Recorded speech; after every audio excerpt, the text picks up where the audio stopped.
Ay, Berta! Oh, bakit ka nagwawalis? Naku, napapagod ka. Masama sa bata yan. Oo nga, sa kanya mo na lang pagawa yan. Tingnan mo yung mga muscles niyo. Kaya-kaya niya yan.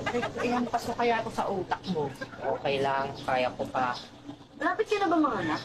Ano ka ba? 2 buwan pa lang yan. Walang nanganganak ng ganyang kabilis. Uy, bakit si Princess nabalitaan ko na buntis sumunod na buwan? Nanganak na. Sinong princess? Yung aso ni Mrs. Fuentes. Ano ka ngayon? Ay, naku, mauna na nga ako. Maghahanap ako ng utak. Mukhang may nawawalan. Ay, di baby. Pag di mo makita, tulungan kita mamaya. Miss, kay Mimi ko. Ano yan, kuya? Notice of disconnection po. Pag di pa po kayo nakabayad sa makalawa, mapuputulan na po kayo ng tubig.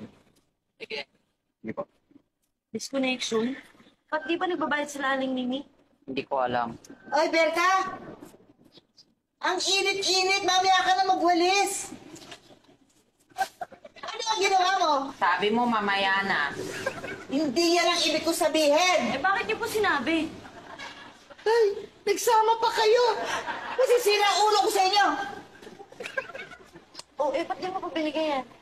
Sabi niya sa akin, itago ko lang daw mga sulat. Wala naman siyang sinabi ibigay sa kanya.